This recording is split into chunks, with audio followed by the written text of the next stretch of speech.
of the Federal Republic of Nigeria.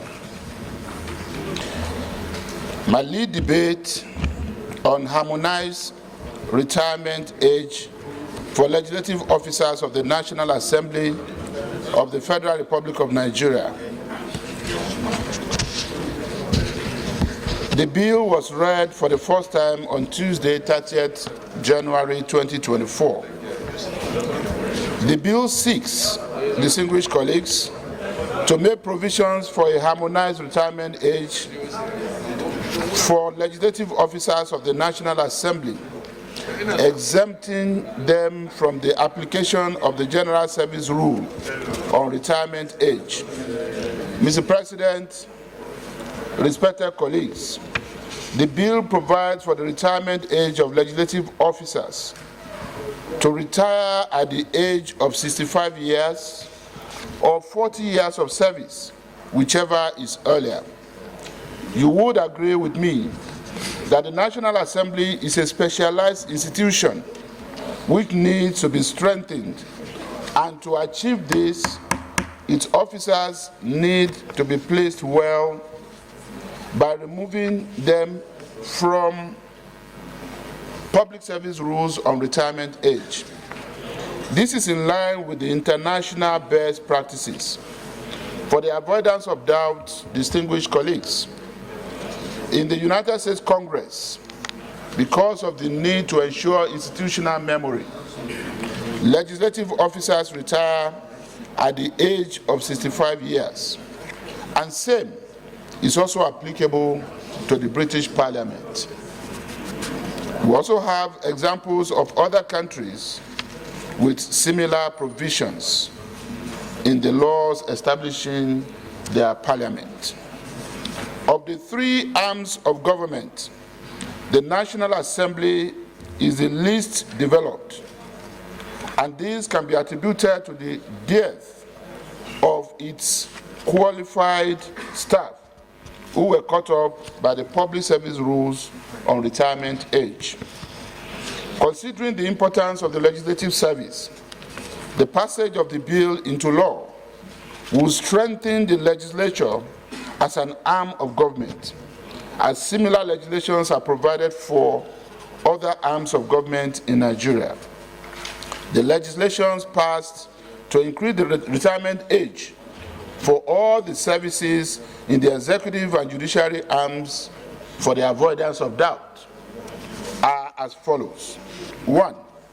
Harmonized retirement age for teachers in Nigeria Act 2022, passed by this Parliament. 2. Retirement age of staff of polytechnics and colleges of education Harmonization Act 2025 for academic and non-academic staff, passed also by this Parliament. 3. Come again, 2020 what? Retirement age. 2020 what? Because you said 2025. I apologize. No, I'm saying for the purpose of record, it's good to let you know we haven't reached 2025 yet.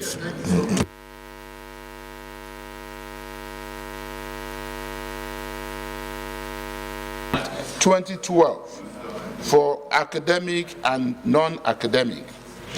3. Universities Miscellaneous Provisions Amendment Act 2012 for university lecturers, also passed by this Parliament. And 4. Harmonized retirement age for judicial officers from 65 to 70 years, passed also by this Parliament. Mr. President, respected colleagues, this bill is geared towards making provisions for the retirement age of legislative officers. And please note my word, legislative officers who are staff of the National Assembly, but the provision does not include the following: drivers, porters, cleaners, security guards, messengers, typists, craftsmen, mechanics, clerical officers, gardeners, stewards and or cooks, and foremen. Mr. President, respective colleagues, given that legislative officers of the National Assembly are eminently qualified to have their retirement age increased from 60 to 65 or 35 to 40 years in service, whichever is earlier.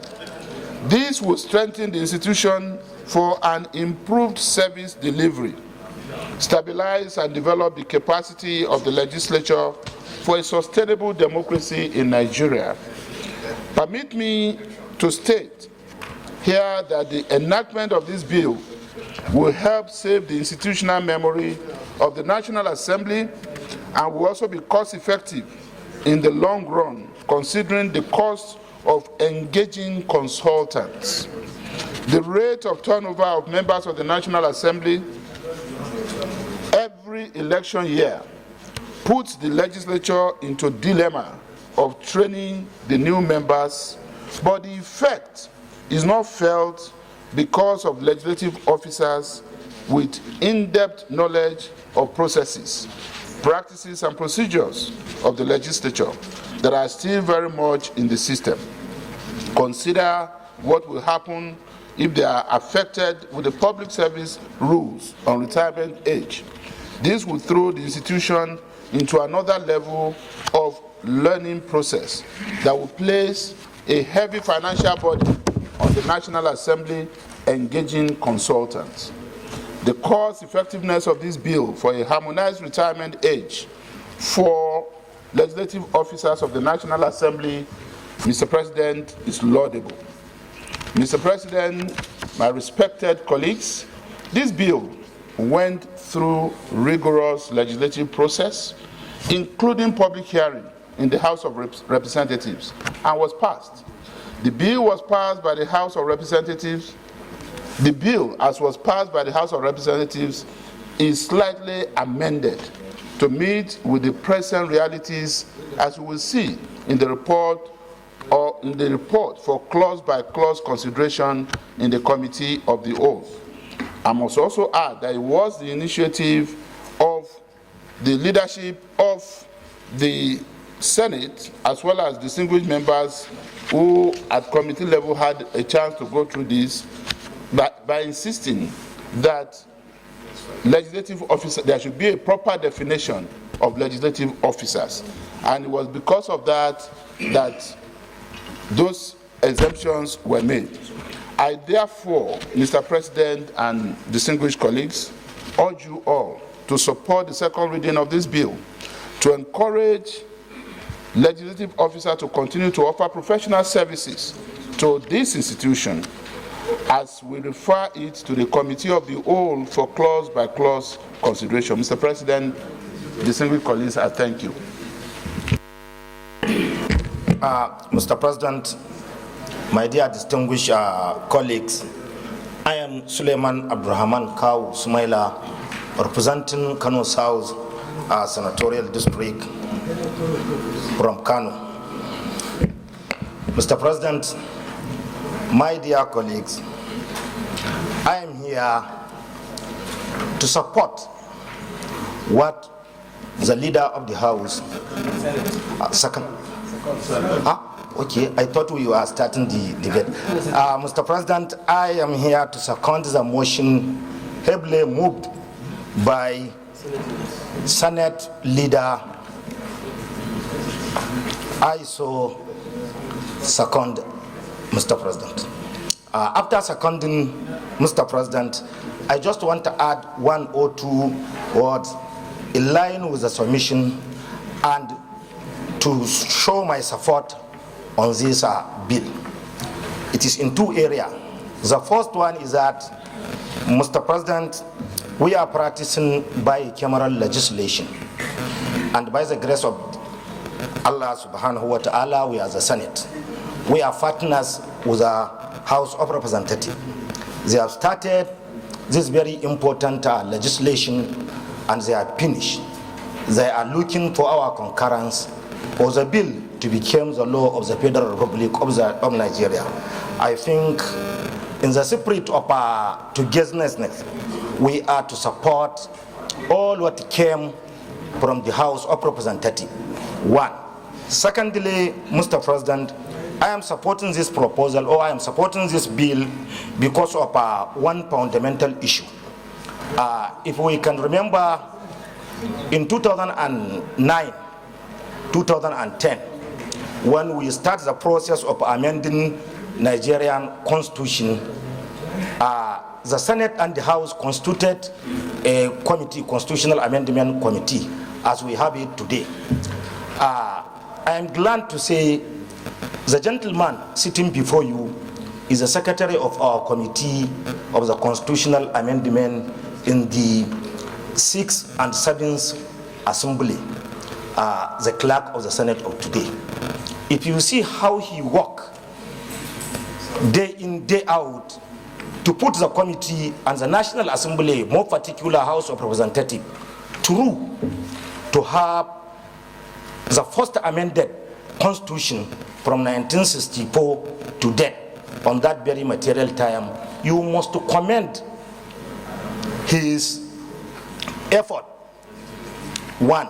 Secondly, Mr. President, when we are doing it, he attended so many conferences, so many seminars.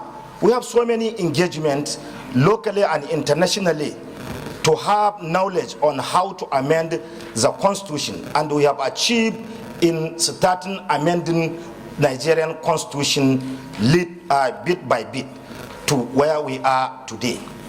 If you check or if you look what he is doing to promote as a technical aspect of legislation in this chamber, the way he is guiding the chamber now, without this legislation or without passing this legislation, he is going to retire very soon, which there is serious issue on that aspect. We are losing men, and most of this work is by brain, not a physical.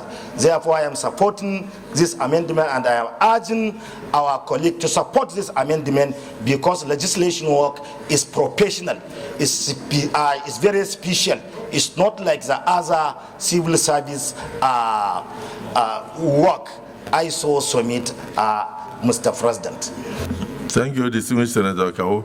Is there anybody opposed to this? Nobody? Please, if there's anybody that is opposed to it, raise your hand. Senator Baribe.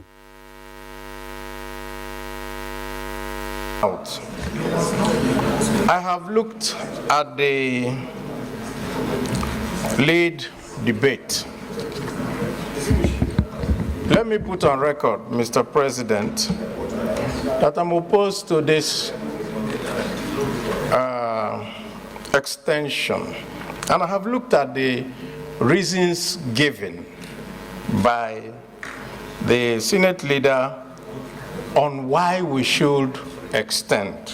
First one, that there's a harmonized retirement for teachers. We passed the teachers bill here, and we know the reason why. Teachers, lecturers, and others are the bedrock of raising the society and the level of, I will say, the development of the country. And so when we looked at it, and the rate at which people were leaving this country because of very low pay, we said, no, let us help. I've also looked at the ones for universities, which is about what we passed about the same time, and for judicial officers. Then coming down to the officers of the National Assembly, I asked a simple question. My distinguished colleague here has said, just take an example of somebody who has knowledge. If we go to specialized knowledge, I ask, the person in the Ministry of Finance who is a director, does he not have specialized knowledge of finance? Would we say that it is so different from the person who is in the finance sector inside this place? And when you now say that, that one person here has knowledge. Every director here has a deputy. Every clerk here has a deputy. And each and every one of them are trying to also, when the people retire, they also go up. When they go up, other people are now employed. Then we want to stultify employment to make sure that somebody stays here beyond the public service rules. The third one, Mr. President, is that what will the Nigerian public say of us? That because we have people who work inside here as our staff, then we want to make them very different from the rest of the staff in the public service of Nigeria. I think that if we say that, oh, people have knowledge, they have to stay, why won't we go ahead and pass a harmonized bill for everybody in this country and let everyone move up? Why should it be special here? And I continue to insist, the core and the work here is done by us as elected people. Every person inside here who works as support staff must have his training from the time he begins. So we cannot use that they are not trained or they are not this as a reason. We are replaced every 4 years. We know that. And we cannot say, oh, let us expand because of that.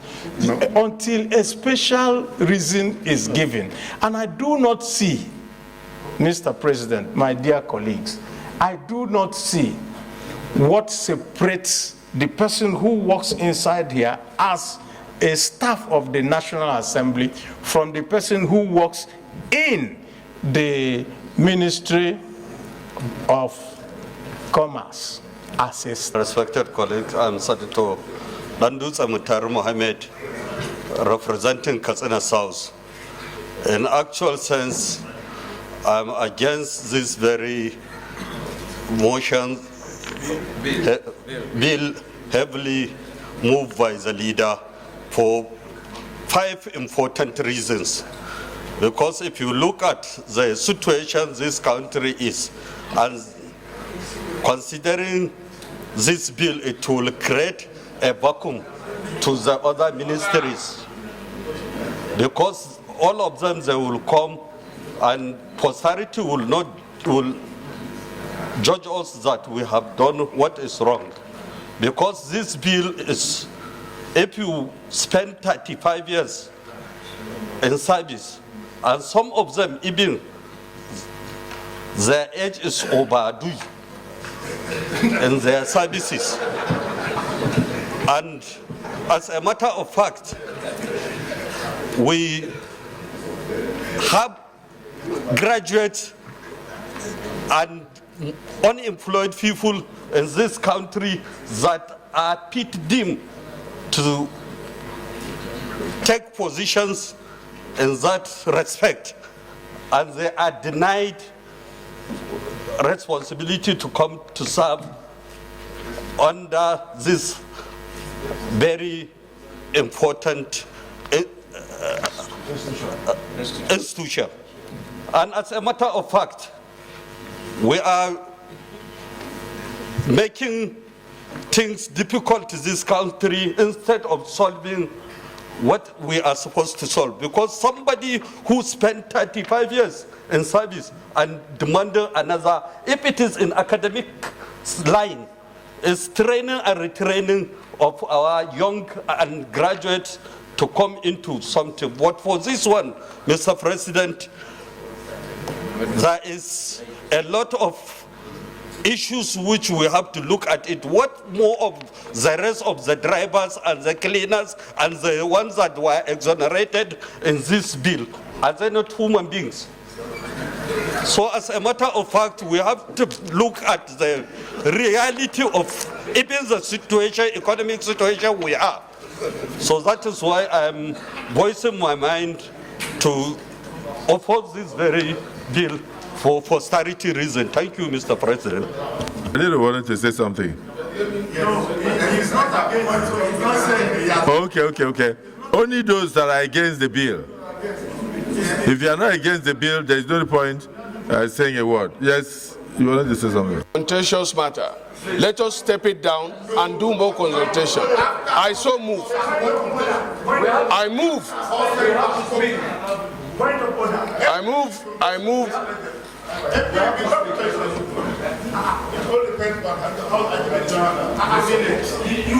We will not support. Distinguished colleagues, we have a lot of things to do today. Senator Kawu has spoken in support of the bill. I also wanted to hear from those who are opposed to the bill, and I've seen so many hands here who are opposed to the bill. Therefore, the bill is controversial. My opinion is that we step it down for more consultations. Is that the view of the Senate? Okay, I put the question. I put the question. Those in support of the motion that were of the view that we step it down for further consultation, say aye. And those against say nay. The ayes have it.